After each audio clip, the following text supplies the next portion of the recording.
Muitas vezes podemos achar que a ciência está muito distante de nós, como se fosse algo de outro mundo. E justamente por isso que precisamos repensar a produção do conhecimento científico. Abrir os muros da universidade para que esses saberes possam avançar ainda mais longe. A educação está no clima e o clima está com a gente. Olá, pessoal! É uma alegria estar com vocês aqui no Tô no Clima. No episódio de hoje, vamos falar sobre educação e ciência para além daquele padrão acadêmico que estamos acostumados. Queremos discutir sobre uma outra forma de produzir e compartilhar conhecimento que seja mais democrática, mais sustentável e libertadora, comprometida com a vida e com a pluralidade. Isto é, educação ambiental e ciência aberta, ciência cidadã. Nós mergulhamos nesses dois conceitos por meio de uma reportagem produzida pela TV Universitária e através da entrevista com a professora Mariana Almeida. Vamos ainda conferir a união entre internet, juventude e clima no quadro Viralizou Bora Agir e relembrar as principais metas, ações estabelecidas durante a COP30 no Brasil. Então se prepara, porque o Tô no Clima começa agora. Você, por acaso, também se sente um pouco confuso quando vai se informar sobre as mudanças climáticas? Sente que são muitos conceitos técnicos e científicos que podem ser complicados para entender de início? Pois saiba que isso é uma realidade sim. Parece que as informações não chegam direito para a sociedade em geral. E quando chegam, estão numa linguagem acadêmica. Então não conseguimos entender de forma clara o impacto disso no nosso cotidiano, né?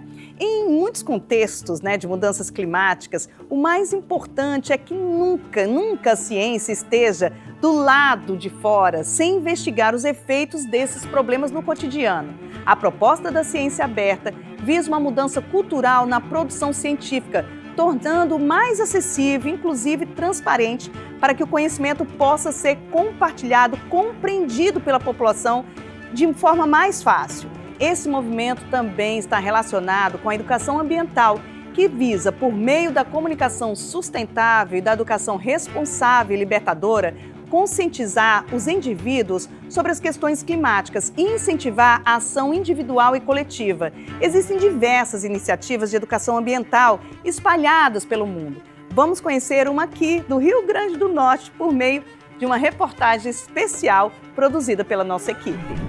Localizado em Pirangi do Norte, região metropolitana de Natal, o maior cajueiro do mundo traz uma história que remete às raízes do lugar.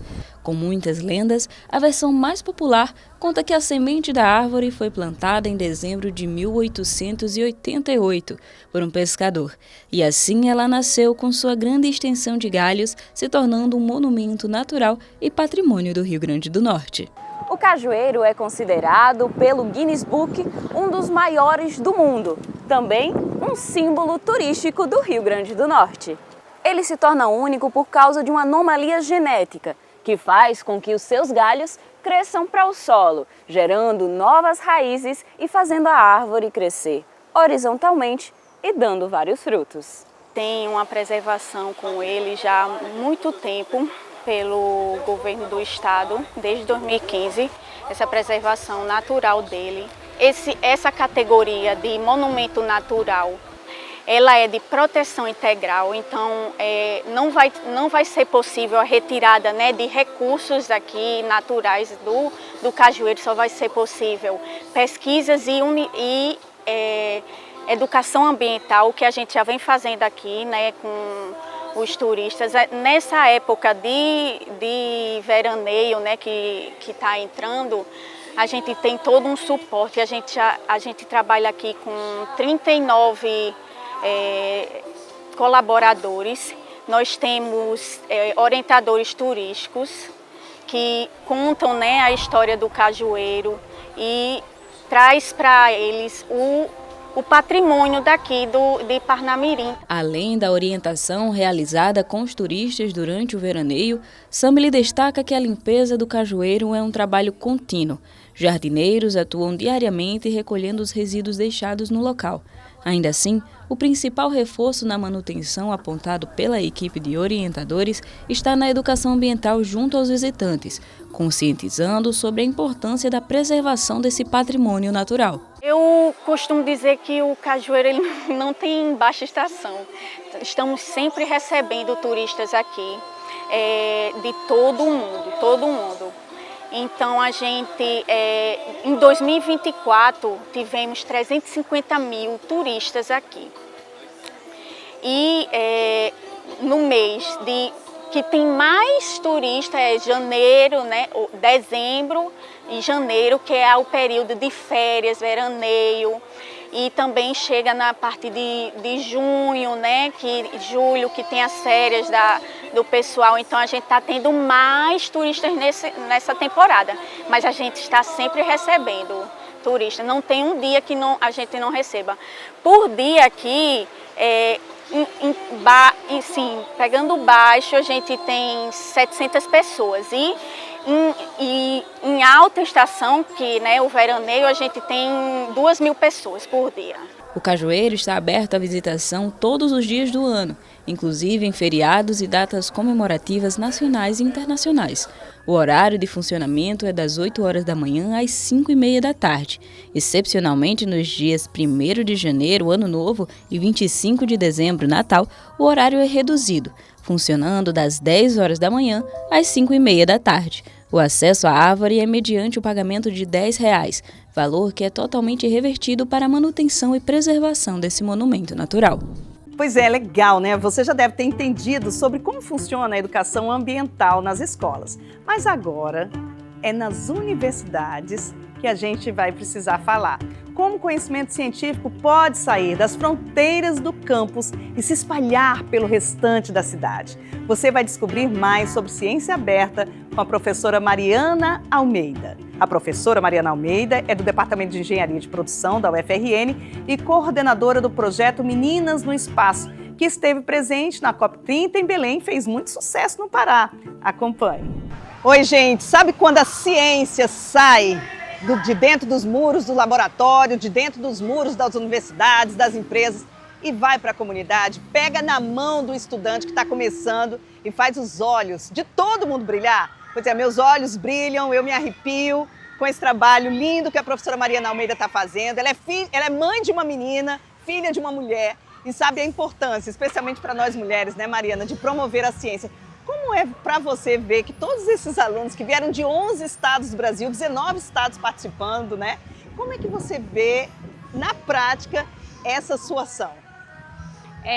Gláucia, eu vejo que muitas escolas, né, eles precisam de pequenos incentivos para que eles possam, de fato, se tornarem mais engajados, mais proativos. Então, quando você dá pequenas oportunidades para aquelas escolas, elas podem avançar muito mais além do que você está esperando. E algo assim fenomenal que eu achei, Mariana, e que eu quero poder compartilhar com as pessoas, é que você é daqueles eu vi o seu carro lotado, inclusive a gente vai mostrar essa imagem, lotados de coisas. Você é daquelas professoras que não fica, você é doutora, né, pós-doutora, mas você não fica na cátedra. Você vai para o chão da escola, né, e dorme no chão com os alunos. Me conta um pouco dessa sua experiência para sensibilizar até outros cientistas a fazerem o mesmo. Então, Gláucia, eu acho que eu sou engenheira de produção e a gente precisa conhecer o processo produtivo, né? Então a gente precisa mapear todo o processo, né, de uma empresa, a entrada e a sua saída. E quais são os gargalos nesse processo. Então, como engenheiro de produção, o que eu consigo perceber? Se você não conhece o seu processo produtivo, você tem dificuldades de você fazer ações e implementações. Então, por isso eu preciso conhecer o meu chão de fábrica cada vez mais para entender aonde estão as barreiras nesse processo educacional. Então, assim, eu vou muitas vezes em uma fase, num processo operacional para conhecer e saber aonde tem as barreiras para que eu possa planejar as barreiras em diferentes ações. Então, um ponto bem legal também é que o CNPq, minha gente, ele deu recursos, porque tudo precisa de recursos, o CNPq deu recurso para que as Olimpíadas e a feira, por exemplo, pudessem ser realizadas. Mas eu escutei uma frase sua que isso me marcou e eu queria compartilhar com os telespectadores e os ouvintes, né, da FMU, que esse programa também vai passar. Você falou assim, eu falei, Mariana, mas você vai dormir num colchão inflável no chão? Você fala, Glácia, eu preciso dar o exemplo. Eu dormindo no colchão, se eu não puder dar o melhor hotel para todo mundo, as pessoas não vão poder reclamar. Eu queria que você falasse um pouco sobre isso, sobre essa sua simplicidade, essa sua disponibilidade, que eu acho que é isso que está faltando, simplicidade. Então, Glácia, eu sou uma pessoa muito simples, né? Eu acho que o que você faz por amor é a coisa mais importante, né? E quando a gente fala de educação, e você precisa fazer esse processo educacional, chegar nas pessoas com amor, porque quando você se dedica, não é o dinheiro que está contando, lógico, todo mundo precisa, você precisa trabalhar com amor. Então, a gente fez uma atividade esse final de semana de muita coragem, né? A gente entrou em Canoas, entramos em mangues, e eu fiz assim, gente, eu preciso ser muito abençoada para que isso não tenha nenhum problema, né, no protocolo de segurança que foi todo feito, né, todo pela universidade. Mas o que acontece? Não tinha uma infraestrutura, né? Essas bases comunitárias, elas não têm uma infraestrutura hoteleira. Então, o que eu gostaria muito de incentivar é a economia solidária, né? Essa economia, construir essa base solidária para que as pessoas conheçam essas bases e proteções ambientais de um olhar, né? Que tenham esse olhar. E quando eu falo de infraestrutura, não tinha hotel para todo mundo. Eu tive que comprar 20 colchões infláveis, né, casais, e 10 colchões solteiros, porque eu tinha que ter como uma estrutura. E eu não tinha condições, né? Então houve hotéis melhores, hotéis piores, mas eu fui para o colchão, né? Eu fui para o colchão mesmo, dormi no palco, lá no Centro Amagoa, dormi na rede, porque eu queria sentir de todas as pessoas exatamente essa simplicidade, né? Que essa simplicidade, ela vá além da educação, né? Que eu possa também estar do lado de um colchão independente, porque o que vale ali naquele momento é o conhecimento. Muito legal, né, ver tudo isso na prática. E agora vamos para um rápido intervalo. Na volta, nós seguiremos com a nossa conversa com a professora Mariana Almeida. Depois vamos para o Pará com a equipe da Unifespa e ainda tem o quadro Viralizou, Bora Agir com Helena Rondon. Então não sai daí porque tem muito mais coisas muito legais no próximo bloco.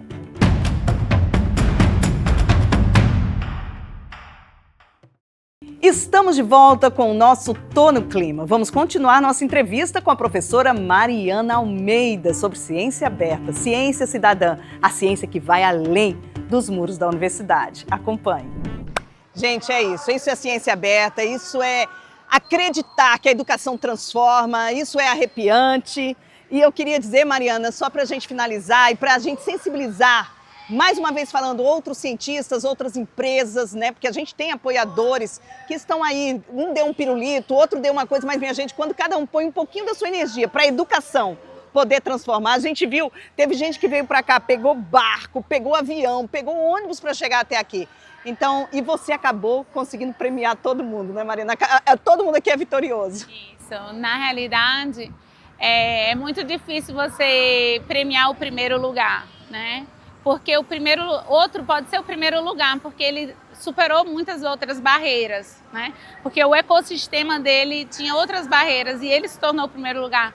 Então hoje a gente está em torno de 28 escolas, todas as 28 escolas vão ser premiadas e vão levar um troféu daqui, porque eu acho que é um carinho, um respeito, um compromisso da dedicação de cada um que teve esses 4 dias imersos aqui no Rio Grande do Norte.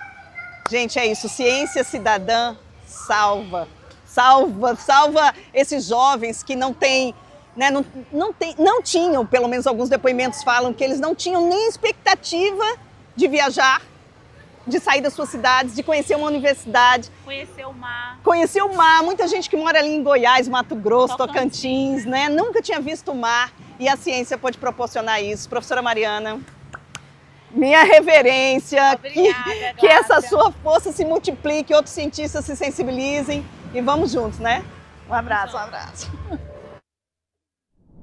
Muito legal essa fala da professora Mariana, né, minha gente? A professora é um exemplo. Eu sei que tem outros professores dentro das universidades de todo o Brasil promovendo a ciência cidadã. E a gente quer mostrar agora também uma outra oportunidade que foi dada aos alunos de escolas públicas, aos jovens, né, do Brasil inteiro, que foi participar de uma feira muito especial sobre a ciência aberta. Acompanhe. A programação reuniu pesquisas e projetos feitos por representantes de diversas instituições que entregam um programa Globo, além de oficinas, rodas de diálogo e atividades formativas. O Globo é um programa internacional voltado à ciência e à educação ambiental, que atua por meio da participação de professores, cientistas e estudantes em coletas de dados ambientais e estudos científicos. É um evento que vem trazer a cultura, a arte e, sobretudo, a ciência estudada e produzida dentro das nossas escolas. Então, é um momento de socialização, de congraçamento e da gente fazer chegar à sociedade o valor, o potencial das escolas públicas. O evento tem como objetivo promover a produção científica de estudantes e fortalecer a educação ambiental através de atividades que conectam ciência, tecnologia e participação comunitária. Ocorrendo atividades em paralelo. Uma é a exposição das atividades de banner e ao lado vai ter apresentações orais das escolas que são divididas em diferentes esferas para estudar o solo, a água, a atmosfera e a biosfera. É uma experiência muito interessante, né, para os estudantes verem outros estudantes no mesmo contexto, né, visitar outras realidades de outras escolas e a gente mesmo ver o que está sendo feito e tal. A gente sempre tem participamos da anterior, estamos participando dessa também, é sempre muito bom. Laura, de 12 anos, está na 7ª série do Fundamental e já participa de diversos eventos científicos. Para ela, eventos como esse contribuem para o sonho de ser bióloga ou veterinária. O nosso estado, ele incentiva muito nossos alunos a estudar, desenvolver seus projetos, etc. Aliás, eu fui até para Brasília esse ano apresentar um projeto que aconteceu lá na escola. E eu gosto muito desses tipos de atividades que podem promover o quanto nossos alunos são esforçados, etc. O nosso projeto, ele foi um projeto totalmente desenvolvido pelos alunos e nosso projeto, ele é um projeto interativo, desenvolvido justamente para as pessoas com deficiências, por exemplo, deficiência visual, etc.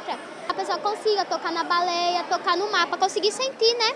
Eu gosto, porque com isso eu posso melhorar meu aprendizado, melhorar a questão de fala. Eu vejo a importância da gente trabalhar, ver um pouco o lado do meio ambiente na coleta, né? O que iremos fazer com o nosso lixo, porque a gente coloca na nossa porta e entra para dentro. A partir do momento que a gente entra para dentro, a gente não sabe para onde vai. Mas isso prejudica muito o nosso ambiente, né? A gente tem também o trabalho Mulheres que Transformam, que são mulheres que trabalham com a área da reciclagem, né? O que a gente pode fazer para ajudar essas mulheres, colaborando a partir do momento dentro do nosso lar. Então, que você esteja em casa, pare um pouco e reflita. O seu lixo também é a sua responsabilidade. Pois é, minha gente, muito legal ver isso na prática, né? E a gente também vê a prática da ciência aberta na Unifespa, na Universidade do Pará, né? Que está reverberando ainda as questões da COP. Diversos acordos foram firmados, mas para que não fiquem apenas no papel, é preciso ações e monitoramento constante. Elisângela Canguçu, da Universidade Federal do Sul-Sudeste do Pará, nos fala como isso deve ser feito. Muitos compromissos feitos durante a COP30 precisam de implementação prática, financiamento e fiscalização. Sem isso, as metas ficam apenas no papel. E se as metas não forem cumpridas? Na COP30, o mundo discutiu metas audaciosas para frear o aquecimento global. No entanto, especialistas alertam que o caminho até lá está cheio de entraves. O desmatamento persiste em várias regiões e emissões de gases de efeito estufa permanecem acima do desejado. Diante disso, firmadas em promessas, acordos internacionais correm o risco de virar apenas palavras no papel. As metas da COP30 estão ancoradas no Acordo de Paris e em compromissos assumidos logo após a conferência que visam manter o aquecimento global bem abaixo de 2 graus. O ideal é que fique 1,5 graus. Os países se comprometeram a reduzir emissões, reduzir desmatamento e ampliar as florestas e restaurar. Segundo observadores independentes, os números não acompanham o discurso. É um momento, sim, do Brasil, do mundo, repensar as nossas práticas, desde pequenas atitudes até quem realmente influencia na questão climática, que são países emissores de gases, né, atividades econômicas que colocam em xeque muito mais do que uma pequena atitude individual. Mas é um momento de todos nós, o mundo requer isso, que a gente repense nossas atitudes, mas também pense no global. Não cumprir as metas da COP30 traz consequências que vão além dos balanços de carbono. As economias vulneráveis enfrentam custos crescentes para amenizar os danos e os governos devem enfrentar pressões sociais por empregos e segurança alimentar. O sucesso da COP30 depende de uma série de fatores como ações concretas, metas verificáveis, financiamento climático estável, transparência de dados e participação de comunidades locais. As pequenas comunidades, elas auxiliam nessa mudança do clima. Então, a partir do momento que você tem um quintal produtivo, que você tem um jardim ecomedicinal, que vai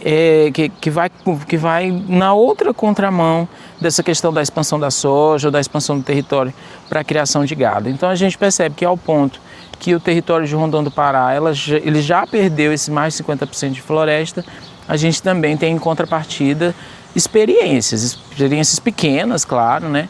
Mas que servem aí de norte para que aqui do sudeste do Pará a gente consiga atingir as nossas metas, para que a gente possa auxiliar a nossa própria população. Cada ano que passa sem cumprir as metas aumenta o custo econômico, ambiental e humano.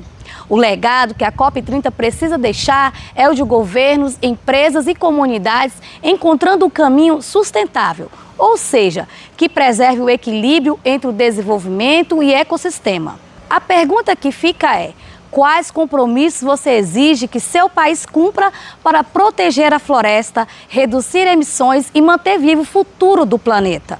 O atraso das metas da Conferência Climática da ONU nos mostra que cada atraso custa caro para comunidades, ecossistema e para o futuro do clima. Elisângela Canguçu, de Rondon do Pará, para a TV Universitária.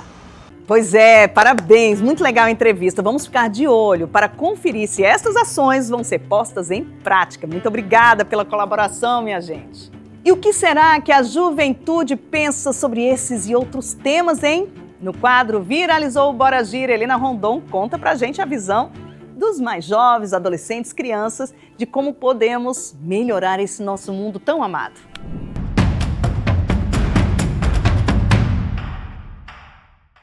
Oi gente, tudo bem?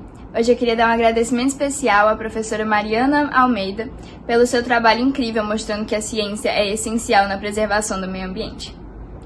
Em falar nisso, tem um lugar que permite pesquisas científicas, um lugar lindo, cheio de biodiversidade, o Atol das Rocas, que é cuidado, protegido, preservado pela Zélia Brito e com muita excelência. Ela protege muitas espécies e permite que esse lugar continue florescendo. Muito obrigada, Zélia Brito e Mariana Almeida, pelo trabalho de vocês. E com vocês, um vídeo que fala sobre isso. O atol não tinha referência, não existe um lugar como ele. Não só no Brasil, mas no Atlântico Sul. Então, foram muitos desafios, mas o maior deles foi o medo da ocupação desse lugar tão inóspito e tão solitário.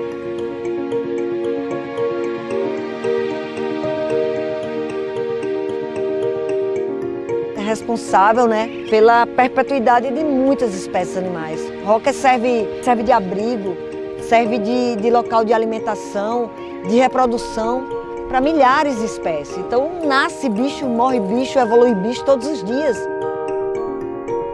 E o impacto da gente aqui é positivo, porque se a gente não estivesse aqui, o atol não existiria mais. Então essa harmonia é necessária para que esses bichos, sejam os que já moram no atol, os residentes, ou os temporários, como os maçaricos que vêm aqui e depois seguem adiante, se sintam confortáveis nesse lugar que é deles.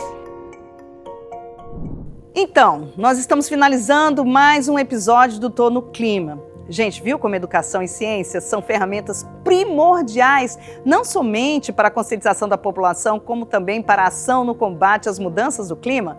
Vamos agora a uma dica sustentável para você se educar ainda mais no assunto? Ao procurar sobre meio ambiente e sustentabilidade, cheque as fontes utilizadas, pesquise atentamente as informações em portais de notícias confiáveis e órgãos de pesquisa reconhecidos, para evitar de cair na desinformação, nas fake news. Participe de oficinas ambientais ou ecológicas. Diversas partes do Brasil, do mundo, dos municípios realizam ações de educação ambiental gratuitas e abertas para todas as pessoas. E olha só, participe desses movimentos. E se você é pesquisador e faz parte do ambiente acadêmico, por favor, procure saber mais sobre ciência aberta. A comunicação e a educação estão intimamente interligadas. Elas são fundamentais para que as suas pesquisas possam sair da faculdade e serem compreendidas pela população em geral, sem gerar ruídos ou falhas. Você pode conhecer mais sobre essa iniciativa pelo site da Unesco e através da Fundação Oswaldo Cruz, por exemplo. Obrigada, professora Mariana Almeida, a Helena, aos nossos parceiros e a toda a equipe da Superintendência de Comunicação da UFRN, Direção de Jornalismo, Produção, Roteiro, cinegrafistas, editores, técnicos e estagiários que fazem esse programa com muito compromisso. Até o nosso próximo encontro. Eu tô no clima e você tá também.